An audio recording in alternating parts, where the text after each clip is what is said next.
Gammachuun baate diiraama bariisa ifee hangaa'e kaaba kibba keessa furmaanni nuuf dhufee saaqamte fakkaata furmaanni nuuf dhufee saaqamte fakkaata.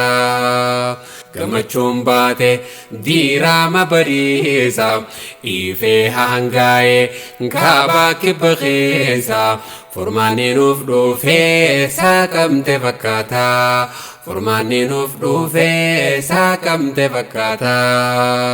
Ulamaa'i ibsituu lafaa ibsituu nafaa tolchituu karaa hundaaf hangafa daandii rabbii hadiisa quraanni sirraan dhufa.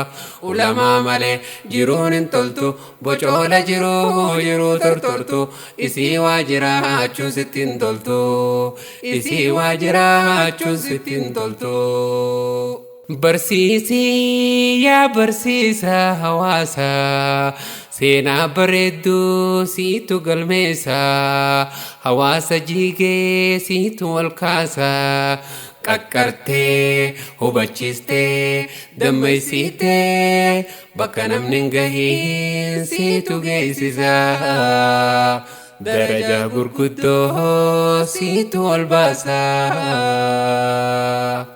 Gammachuun baate diiraama bariisa ifee hangaa'e kaaba kibba keessa furmaanni nuuf dhufee saaqamte fakkaata furmaanni nuuf dhufee saaqamte fakkaata. Barsiisii yaa barsiisa hawaasa seenaa bareedduu siitu galmeessa hawaasa jigee siitu wal kaasa qaqqartee hubachiistee dammaysitee bakka namni hin gahiin siitu geessisa darajaa gurguddoo siitu ol baasa. Ulamaa'i rabbi nuuf kanne itti beekne yoo jabeeffanne irraa baranne irraa hubanne ifaa isaanii irraa qabsiifanne laga jaaliidhaa bartarkaanfanne. Gammachuun baate diiraama bariisa ifee hangaa'e kaaba kibba keessa furmaanni nuuf dhufee saaqamte fakkaata furmaanni nuuf dhufee saaqamte fakkaata. Rooba caama keessa bona ganna keessa waan ati taate waan ati goote waan si mudate seenaadha odeessa waan si mudate seenaadha odeessa. Kan rabbi qabu samaal waa dhabe kan wal qabu samaal waa dhabe kan waa qabu samaal waa dhabe.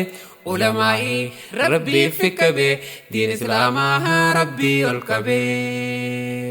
Ulamaan teenya kan jiruu fi khayyaa'ee haa ta'u lafaatiin teessan mumullatee kunoo bakka gahu jazaan keeysan jannatarraa firdowsi haa ta'u teessan humaa galatoomaa yaa ulamaa. Gammachuun baate diiraama bariisa ifee hangaa'e kaaba kibba keessa furmaanni nuuf dhufee saaqamte fakkaata furmaanni nuuf dhufee saaqamte fakkaata.